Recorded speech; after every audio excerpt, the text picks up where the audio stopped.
My name is Adam Blackwell, the Vice President, International Development Services Group. And on behalf of the team at the Global Terrorism Trends and Analysis Center, GTAC, I'll be moderating this session. This is a continuation of a series of talks by eminent people in the field of terrorism. The views expressed are those of the presenter. Dr. Furlan is going to look into Yemen, understanding the Houthis, past, present, and future. Dr. Furlan is the research officer at the Free the Slaves and International Humanitarian Organization. Her areas of expertise include human rights protection, armed groups, and civil conflicts. Marta holds a PhD in international relations from the University of St. Andrews, the Handa Center for the Study of Terrorism and Political Violence, where she wrote her dissertation on armed groups, governance practices, and impact on civilians in Yemen, Syria, and Iraq. Marta has published extensively in leading academic journals such as the Middle East Journal, Studies in Conflict and Terrorism and Civil Wars. She has also contributed chapters to 3 books on the topic of armed groups, Approach to International Humanitarian Law, and Armed Groups, Civilian Dynamics in Conflict-Affected Areas. Prior to joining FTS, Marta worked as a research consultant on Yemen and Syria for the NGO Geneva Call. We will speak for about 20 minutes, then we'll have about 20 minutes for discussion. Please use the Q&A function in Zoom for your questions. Dr. Furlan, I will hand it over to you from Milan, Italy. Thank you very much. Thank you, Adam, for the introduction and for the warm welcome. It's a pleasure to be here. And thank you, all of you, for participating today as we talk about Yemen, and more specifically about the Houthis, the Zaidi Shia armed group that since September 2014 has been controlling the capital of Yemen, Sana'a, and the northern half of the country. I will now share my screen to show you a few slides that will accompany us during the presentation.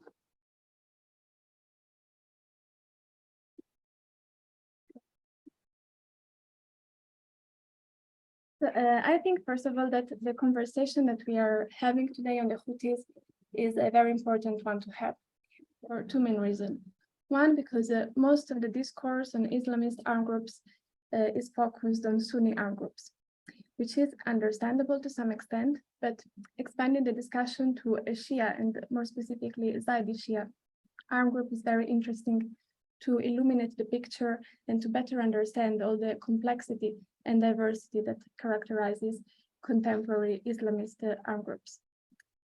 Secondly, it is important to have this discussion because the past year and the past few months, as you all know, have seen a series of crucial and fundamental developments in Yemen that is very important to discuss and put in context.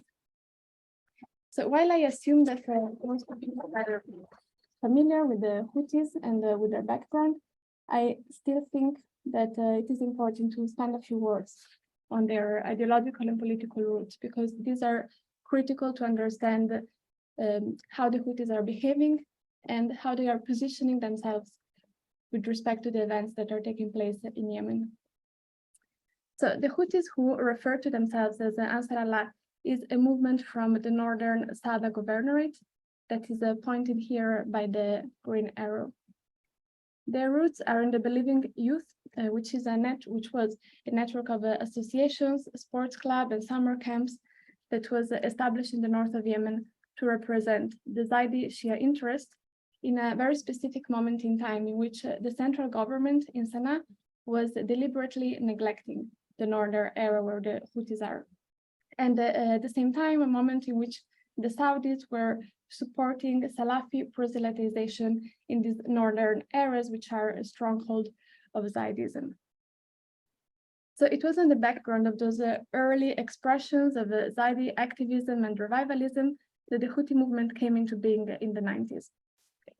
However, they reached notoriety only in 2004, when the first random confrontations with the government exploded, and it was followed by 5 other rounds of confrontations that lasted until 2010.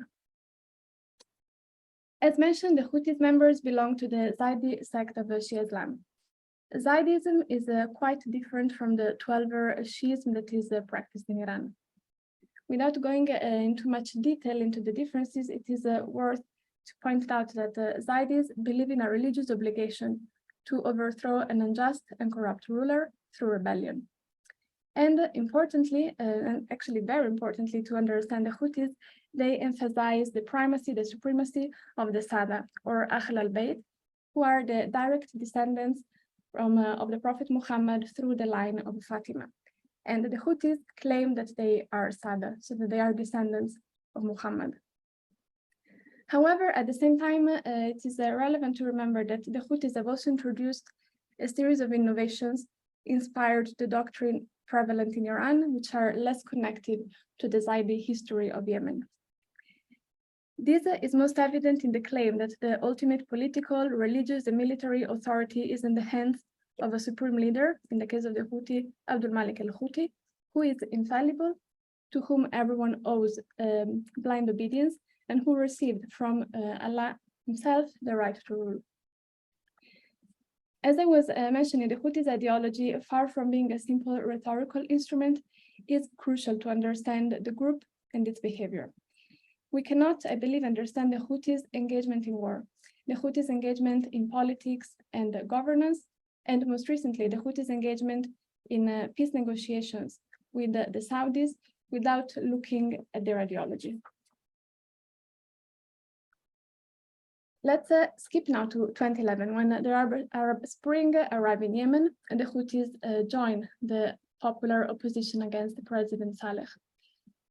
Saleh's replacement with the Hadi in February 2012 was met with criticism and with a great suspicion by the Houthis, who quite rightly saw Hadi as a representative of the old and corrupt system of power against which the country had risen.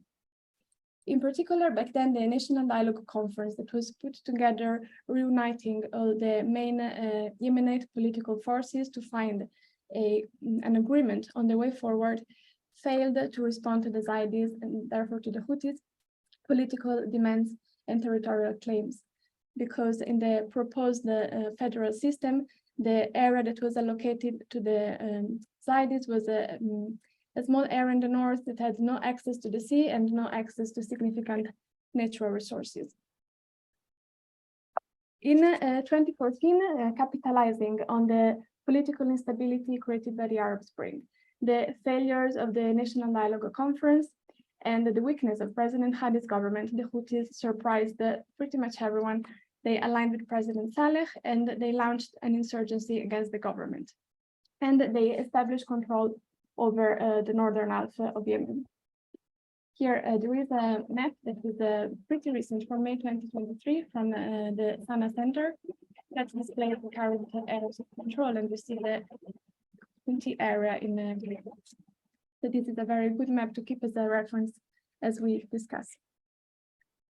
Another point that I want to make in this regard is that while they were marching on Sana'a, the Houthis entered into agreements with several tribes to make sure that either they would not rise against the Houthis or that they would even actively support them.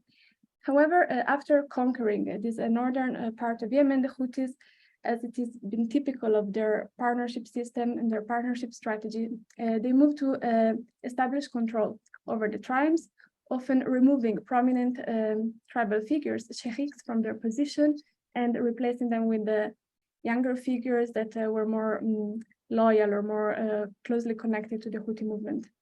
They even turned against the tribes militarily. They destroyed some of the ancestral homes, houses of the most prominent tribes of northern Yemen, and they imposed the pacts whereby the tribes accepted to have some of their sons fight alongside the Houthi in exchange for security and for maintaining some sort of influence.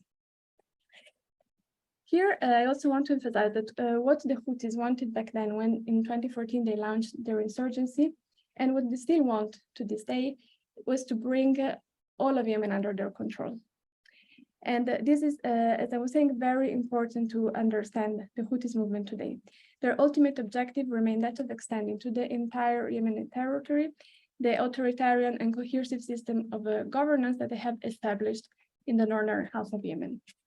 And in this regard, I would like to spend a few words on Houthis governance.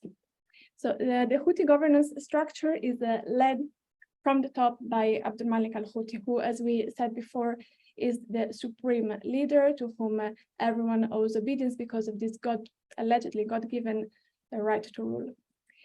The influence and the authority of any Houthi figure is determined by his proximity to Abdul Malik. Below Abdul Malik, all leadership positions are covered by Sada. As we said before, those who are descendants of the Prophet Muhammad.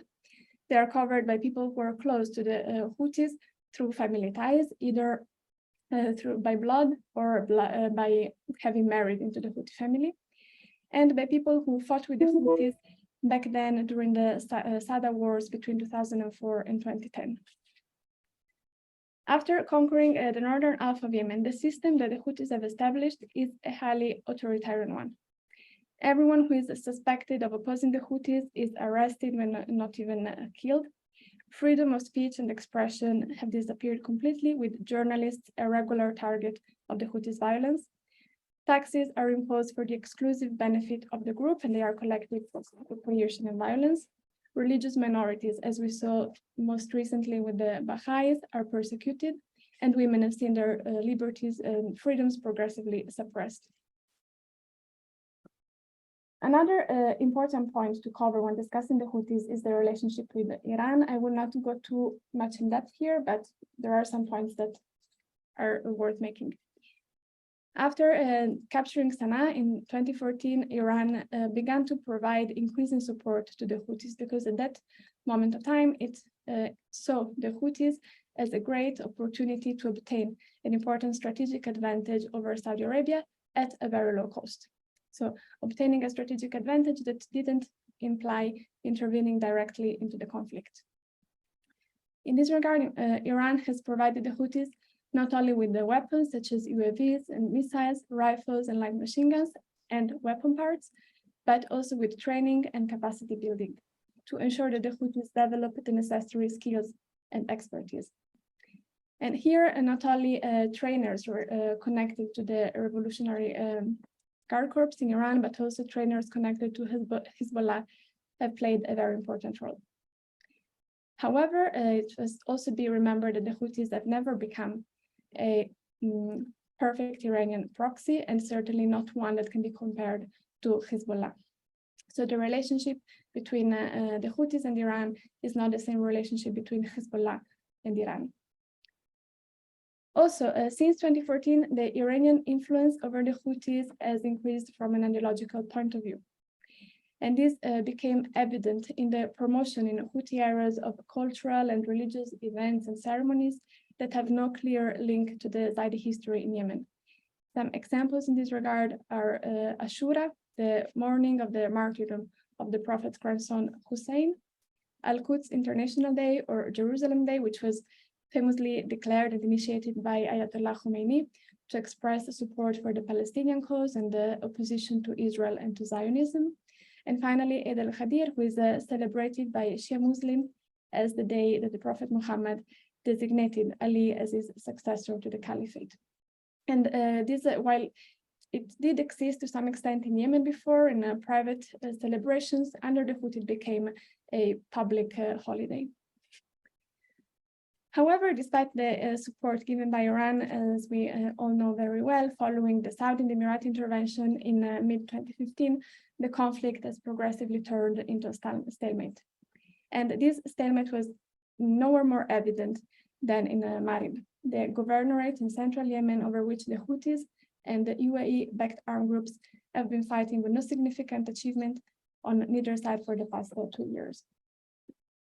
And this that I'm circling here is Marib. As you see, there are oil refineries here, there are active oil pipelines, which explains why it has become such a appealing governorate to control for both sides. Now, let's jump forward. The past few months witnessed, as we said at the beginning, dramatic developments in the Yemeni conflict. In March, Saudi Arabia and Iran agreed to restore diplomatic ties and reopen embassies within 2 months. According to the agreement, Iran also importantly accepted to stop arming the Houthis and to discourage the group from launching attacks against Saudi Arabia that, as you remember, had become a very painful occurrence for the Saudis. Following the signing of the deal, enthusiasm began to emerge within the international community that this agreement might have positive implications for the war in Yemen and that it might even lead soon to an end. Now, I hate to be the one taming enthusiasm, but I do believe that if we look closer at what's really happening in Yemen, and if we look closer at how the Houthis are behaving, it is hard not to resist this call for optimism, which, again, in my view, are as attractive as they are premature. And here I will discuss a few points with you. First, the reality of the Yemeni conflict is much more complex than the narrative of a Houthi-Saudi peace suggests. Rather than being a simple binary confrontation between the Houthis and the Saudi-backed government, the war in Yemen is a complex mosaic of multiple armed factions. In the context of this internal confrontation for power, the Houthis are well determined to defeat militarily their adversaries to obtain a decisive military victory on the battlefield and avoid having to make political concessions. So having emerged at this point as the dominant military actor in Yemen, having lived through years of war, having lived through a military campaign by the Saudis and the UAE, the Houthis are not willing to make, I believe, any concessions to their domestic rivals. This was most recently evident in the military attacks that the Houthis conducted in places such as Taiz, Marib, and Shabwa. Second point, the diplomatic negotiations that have dominated the headlines for the past months have generated enthusiasm have been exclusively between the Houthis and the Saudis. At no point has there been a willingness on the Houthis' part to accept the inclusion of the Presidential Leadership Council, which is the internationally recognized government. As such, the talks are clearly interpreted by the Houthis as functional to end their confrontation with the Saudis and functional to have the Saudis finally withdraw from Yemen. They are not interpreted by the Houthis as an instrument to solve also the internal dimension of the conflict and reach a negotiated settlement with the PLC, the Presidential Leadership Council. Rather, it is more likely, I think, that once the agreement with the Saudis is reached, once the Saudis leave Yemen, the Houthis will want to focus their military might on their Yemeni adversaries and attempt to assert their control over places that for them are crucial, such as Taiz and Marib. And talking of a military might of the Houthis, I want to open a parenthesis and invite you to remember how this military might was in full display last September when the Houthis were having their annual celebration of the anniversary of the capture, the conquest of Sana'a. Their military might was, as I said, in full display, which was a clear message, I believe. Third point, even in the case of what I think it is unlikely negotiations, at least unlikely for now, between the Houthis and the PLC, another issue looms, which is the southern issue. Since May, the Southern Transitional Council, the STC, which is the inheritor of the Southern movement, the old Al-Hirak, has taken more and more steps to revive the issue of Southern secession and Southern independence. So in the case of a Houthi-PLC negotiation process, the STC will hardly ever agree to a power-sharing government. Rather, it will try to secure independence for the South. This, of course, will not be accepted by the Houthis, as we mentioned at the very beginning. What the Houthis wanted and want is a unified Yemen under their control. So they will never accept an option in which Southern Yemen becomes an independent state. And in this scenario, the prospect of renewed conflict between the Southern secessionists and the Houthis is very much likely. Moreover, I want to remember that internal dynamics in the South have just become more complex in the past month with the establishment of the Hadramaut National Council that was established in Riyadh with Saudi support as a political force that has the objective of countering the influence of the Southern Transitional Council, so of the secessionists, as well as countering the influence of the Emirates, who are the external power supporting the STC. So I think that the South is the hotspot where to look at in the next months, because here tensions are growing because in Hadramaut, many tribal and political leaders don't recognize themselves in the secessionist, the STC, and they don't agree with their political view. On the other hand, for the STC, it is very hard to picture and to sustain an independent southern state without Hadramaut, because Hadramaut is very big, but very rich also in natural resources. So it is a fundamental element of the envisioned future southern state. And these tensions in the south will be very important to look at, because it will be also relevant, important to see how the Houthis respond to that. We can imagine that they will try to capitalize on the situation and get intense in the south to make further advancements. Finally, the Houthis have stepped up their economic war against the Yemeni government. They have been banning gas imports from the areas under government control, especially from Marib, into Houthi territories. They're now made it compulsory to import gas from abroad, from Iran, to Houthi territories through the port of Hodeidah, which is under the Houthi control.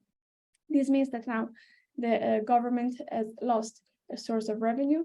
It means that Yemeni citizens in the north of Yemen have to pay their gas 40% higher, according to estimates published by the Sanaa Center. And the Houthis are the only one winning, as they are replenishing their coffers. And this adds up to the economic war that had already started in the last fall, when the Houthis conducted a series of drone attacks against port facilities controlled by the government to prevent the government from exporting oil, so depriving the government of a source of revenue. While doing so, the Houthis have a series of goals: exhaust the government's financial resources, weaken its already fragile authority, deepen social unrest in government areas, and this was evident last week when there were protests in the streets of major cities such as Aden and Mukalla, and make the government increasingly relevant. So if Riyadh succeeds in getting a deal with the Houthis that is exclusively or narrowly focused on security, this agreement could further be threatened if the Yemeni government is denied full access to its energy resources and revenue.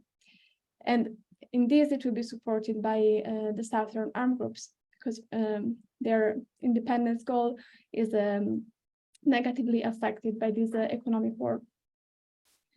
So if I should conclude this intervention with a sentence, then I will say that if and when a Houthi-Saudi agreement is reached, the road to a comprehensive peace will still be long, arduous, and significantly affected by internal dynamics, such as those in the south that have not received, in my opinion, enough attention.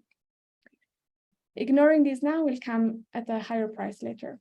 And for how things stand now, I think that the outcome of a Saudi-Houthi talk an agreement will be the institutionalization of Houthis' political and military power and the consolidation of Yemen as a fragmented and weak state. I thank you very much for your attention, and I'm looking forward to a conversation with you, either if you have questions or comments, anything that you would like to add to the discussion. I'm very much looking forward to that. Thank you again. Thank you, Doctor, for a very, very interesting presentation. As I think I was saying in the preamble, so we were getting prepared for this, the issues in Yemen and the various factions make it very confusing to data analysts to try and understand exactly what's happening, where and by whom. Needless to say, they're all also, you know, the media coverage is scant. I have two questions already for you. One, very general. Would you be willing to share your PowerPoint presentation with some of the group that are listening? And if that's the case, we will make it available to people after the presentation. And secondly, you know, where do you think? I know at the very end you gave us a couple of suggestions, but you who are studying this closely, where do you think this is? How do you think this is going to end? You can be as optimistic or as pessimistic as you would like, but if you had a crystal ball, where do you think this might end? I think first of all, I would say that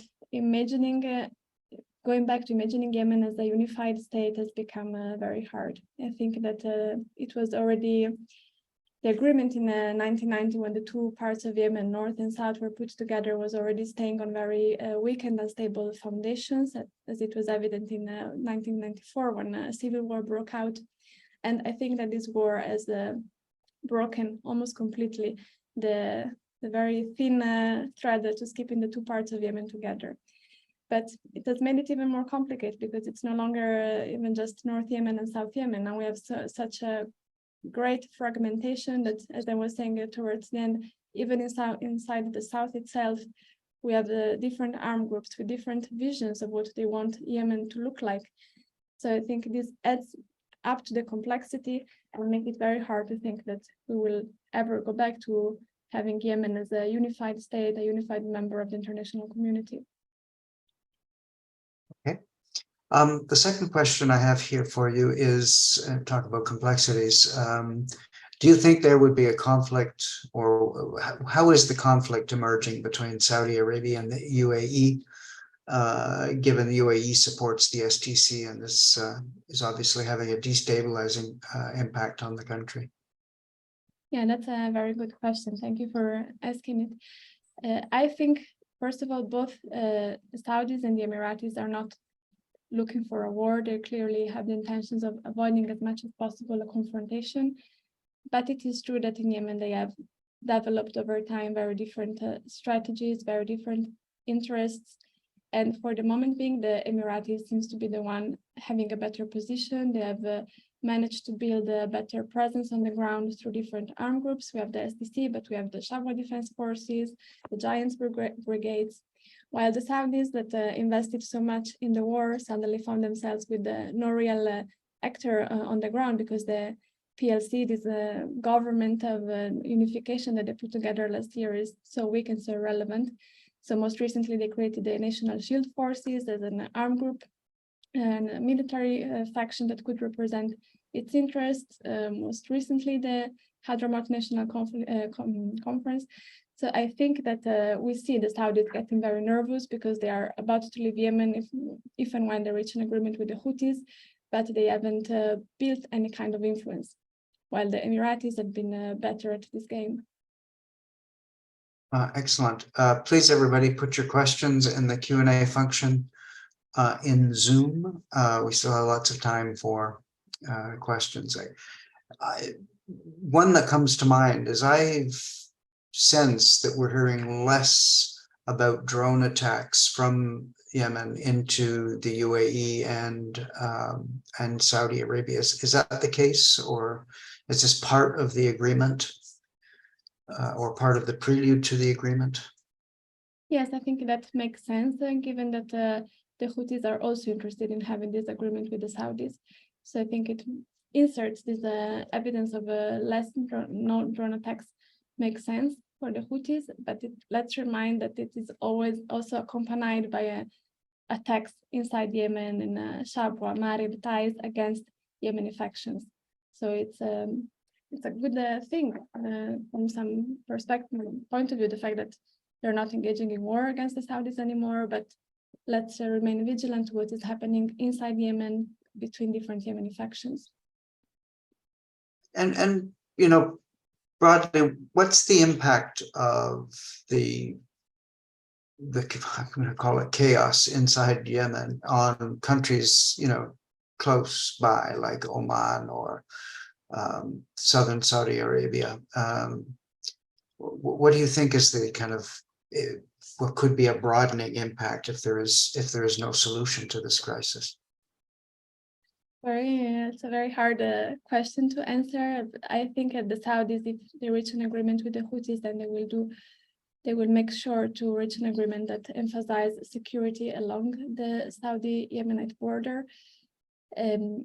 Oman, I think it has always been very capable of keeping the Yemenite problem away, regardless of the fact that they have this very long and shared border. But I think, and this is very consistent with the Omani foreign policy, they've managed to keep themselves not involved and to present themselves as those in the capacity of facilitators, mediators of talks.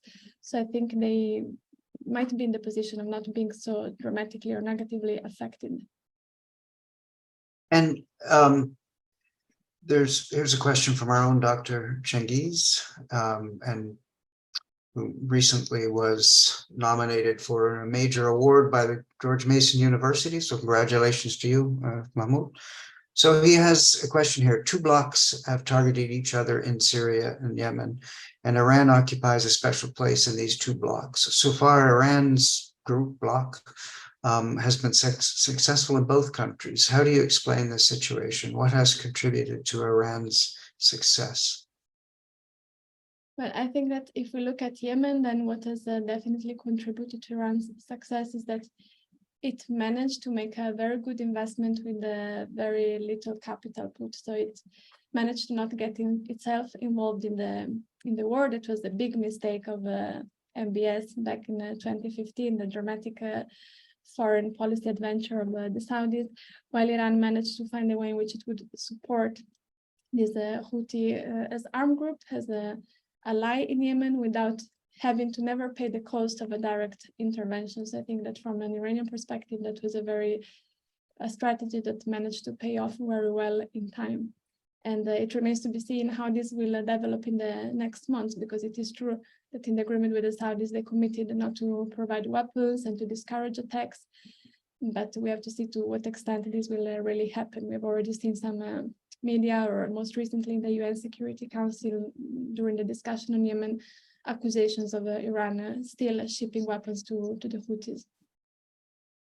Another question, you touched on this tangentially in your talk, but where is the oil revenue going? I mean, it seems to me that this really is probably the driver of a lot of the conflict, certainly in the center of the country. So who's benefiting from this? And is this financing going to by, governance and, civil infrastructure for the population, or is it going to fund arms and means of war?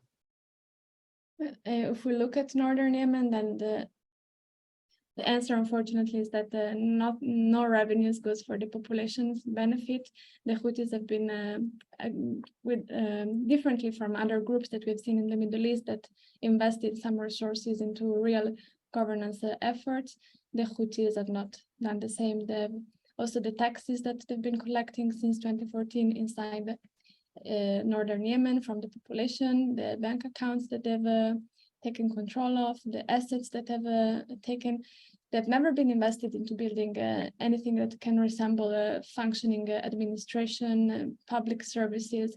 It's just sustaining the war machine, it's sustaining the Houthi clan itself, those that are close to them, but the population is just asked to pay the price of it without really benefiting from any kind of state presence or governance presence. Very good. Well, we have no more questions for you. So your presentation was very complete. I would like to thank everybody for listening in. And Dr. Furlan, I would like to thank you for participating in our speaker series, especially coming in from Milan, Italy. It must be later in the afternoon there. I have one more question, if you will forgive me, and then we will let you go. AQAP has been involved in the conflict since the civil war launched in Iran, and it was the perpetrator of several hundred attacks in 2015 and 16. But recently has been around several of these attacks for the last 3 years. How do you see the capacity of today's AQAP? How has its involvement impacted the fight against the Houthis? Well, to be honest, AQAP is also kind of actor that I've struggled a bit in the past few years to put into the context. It's the kind of up and down armed group. So we see that this goes from seeming disappearing to then coming back with attacks that attract attention again. Most recently, it also went back to publishing its magazine that made it famous back in 2015, 16. And so it is capitalizing on I think it is capitalizing on some of the tension that we see boiling over in the south to stage some attacks. I'm not sure of what it's really the capacity of the group in terms of sustaining these attacks and returning as a systematic party to the conflict. Well, as I was just saying earlier, thank you very much for your presentation. It's been a pleasure. We look forward to keeping in touch with you, and thank you all for those who were listening in and your questions. So without much ado, I'll let you go back to work. Dr. Furlan, thank you very much. Thank you, Adam. It was a pleasure, and I will send you the presentation so that you can share it. Excellent. Thank you very much. Appreciate it. Bye. Have a good day. Bye-bye.